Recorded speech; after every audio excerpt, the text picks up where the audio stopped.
महात्मा गांधी एक भजन गाया करते थे।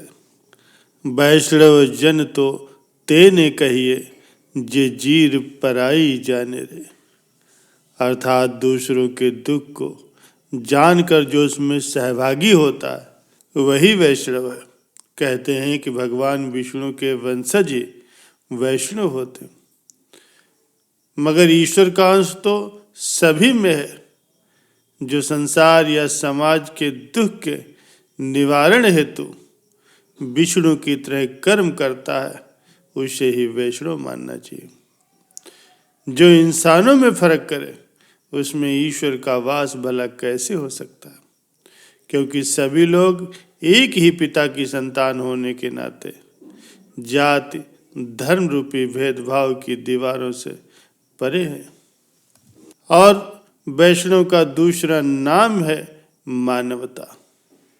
दूसरों के सुख को देखकर निरपेक्ष भाव होना और दूसरों के दुख में सहभागी होना ही सच्चे वैष्णव की पहचान है।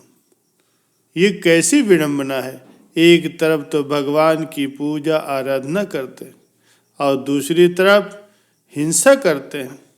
कहाँ है करुणा, दया और पीर, जिससे संत का हृदय पिघल जाए।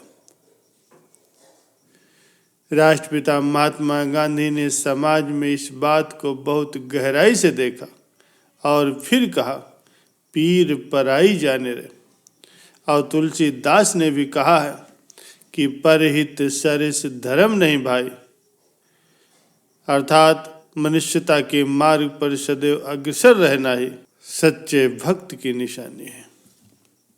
मन में दूसरों के प्रति पीड़ा नहीं है तो फिर वो सेवा कार्य कैसे करेगा, और सेवा के बगैर उसका उत्थान कैसे होगा।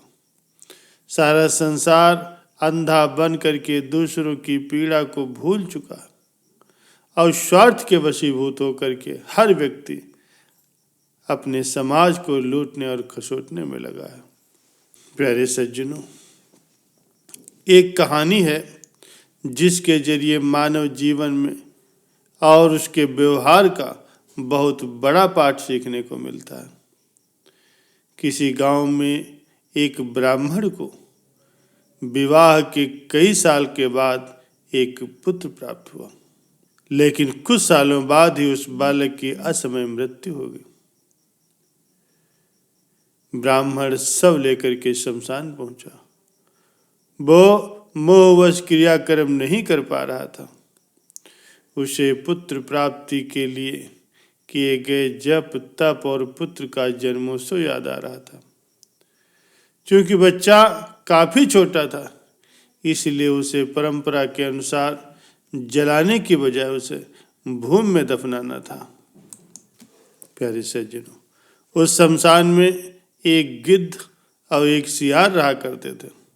दोनों उस शव को देख करके बड़े खुश हुए। दोनों ने उस शमशान में एक व्यवस्था बना रखी थी कि दिन में सियार मांस नहीं खाएगा और रात में गिद्ध नहीं खाएगा। सियार ने सोचा, यदि ब्राह्मण दिन में ही शव रख करके चला गया तो उस पर गिद्ध का अधिकार होगा, इसीलिए क्यों न अंधेरा होने तक ब्राह्मण को बातों में फंसा करके रखा जाए। वहीं गिद्ध इस ताक में था कि शव के साथ आए कुटुंब के लोग जल्द से जल्द यहाँ से चले जाए ताकि वो उस शव को खा सके।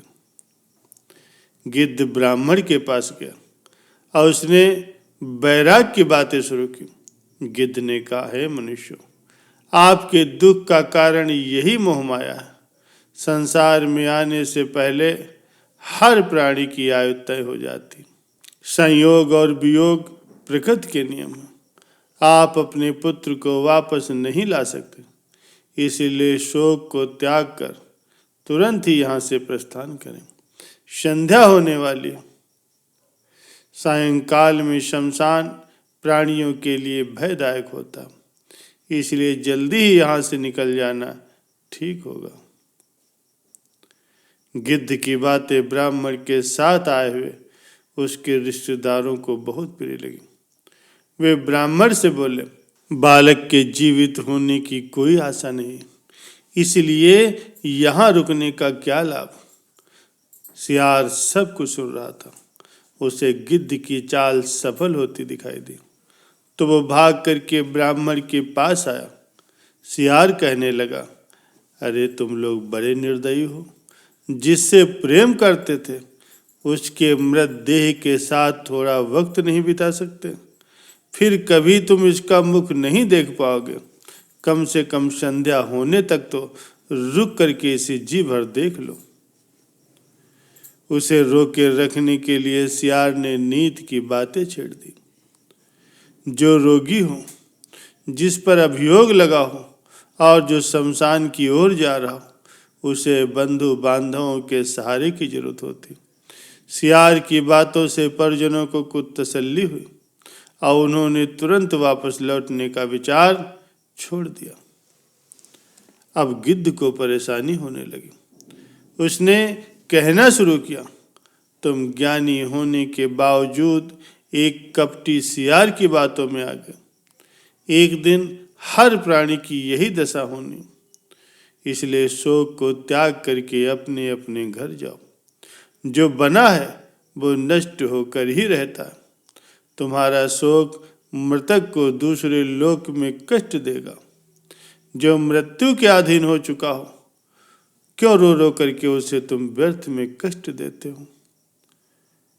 ये सुन करके लोग चलने को तैयार हुए तो सियार ने फिर कहना शुरू किया, ये बालक जीवित होता तो क्या तुम्हारा वंश न बढ़ता। कुल का सूर्य अस्त हुआ है तो कम से कम सूर्यास्त तक तो रुक जाओ। अब गिद्ध को फिर चिंता हो। गिद्ध ने कहा, अरे भाई, मेरी आयु तो 100 वर्ष की हो चुकी। मैंने आज तक किसी को दोबारा जीवित होते नहीं देखा। तुम्हें शीघ्र ही जाकर के इसके मोक्ष का कार्य आरंभ करना चाहिए। सियार ने फिर कहना शुरू किया, जब तक सूर्य आकाश में विराजमान है दैवी चमत्कार हो सकते, रात्रि में आसुरी शक्तियां प्रबल होती। मेरा सुझाव है थोड़ी प्रतीक्षा कर लेनी चाहिए। सियार और गिद्ध की चालाकी में फंसा हुआ ब्राह्मण परिवार ये तय ही नहीं कर पा रहा था कि उसे क्या करना चाहिए।